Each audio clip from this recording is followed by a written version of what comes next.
कर्नाटकात मालमत्ता करात 3 ते 4 पटीने वाढ केल्यामुळे सामान्य जनतेला याचा नाहक त्रास होत आहे। तुरंत टॅक्स कमी करण्यात यावा अशी मागणी बेळगाव महानगरपालिकेच्या आयुक्तांना ऑल इंडिया ह्युमन राईट्स आणि सोशल जस्टिस मिशन यांच्या वतीने करण्यात आली। मागील वर्षाच्या तुलनेत 3 पटीने मालमत्ता करात वाढ केली आहे। मोकळ्या जमिनीचा कर गेल्या 5 वर्षांपेक्षा 100 पटीने जास्त आहे। वरील सर्व महामंडळाचे कर्मचारी प्रति मालमत्तेसाठी ₹2 चलन देत आहेत असा गंभीर आरोप ऑल इंडिया ह्युमन राईट्स महिला अध्यक्ष यांनी केला। कॉर्पोरेशन टॅक्स वाढवताना कुठल्या पद्धतीने वाढवले तेच पाहिजे। आता माझा ओपन प्लॉट आहे, ओपन प्लॉटला मी 1000 रुपये भरत होते, तिथं मला 2200 रुपये कसं घटले यांनी, कुठल्या आधारावर घटले? व्हॅल्युएशन करा। आमच्या आउट सिटीच्या बाहेर आहे, सिटीच्या म्हणजे जवळजवळ आता सिटीला घेतल्यामध्ये एकदम तुम्ही 1100 रुपये टॅक्स वाढवता 10,000ला, काय पद्धत आहे? तर पब्लिकला समजून तरी यायला पाहिजे की बा ओपन प्लेसला आम्ही टॅक्स घेतोय किंवा तो आम्ही घराला आता सांगतो 13% 15% टॅक्स गेलेत, आता एकदा सांगतो 3% घ्यायलेत म्हणून बिल एकट्याला घालून दिले 3300 रुपये। हे काय पद्धत आहे?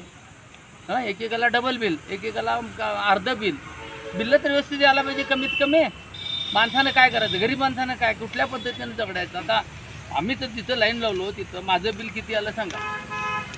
2400 रुपये बिलच्या ठिकाणी बिल द्यायला तयार नाही।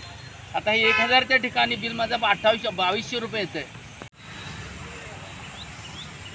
या गॅरंटी योजनेमुळे संपूर्ण कर्नाटकाचं पब्लिक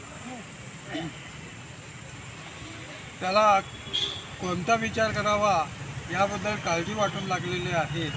जिथे 45 रुपये टॅक्स असलेला एकदम 827 रुपये टॅक्स ओपन प्लॉटला मुदगा येथे चालू केलेला आहे।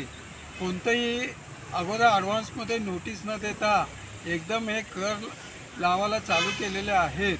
हे त्यामुळं माणूस सगळे वैतागून गेलेले आहेत। इकडे प्रपंच करावा का यांचे टॅक्सेस भरत बसावा हेच कळेनासं झालेलं आहे। ही गॅरंटी योजना जी आहे ही फक्त गरीब लोकांसाठी असावी। हे गॅरंटी योजना जे इन्कम टॅक्स लोक भरतात त्यांनासुद्धा ही लागू आहे।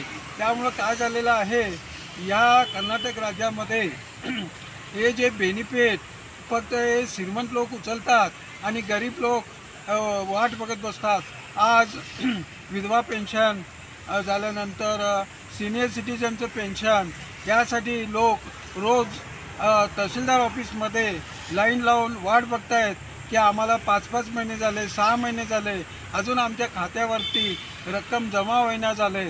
आम्ही काय करावं, कसं जीवन जगावं याबद्दल आम्हाला काळजी वाटून राहिलेली आहे। Mahadev Pawar, Kannadamba news network, Belagavi.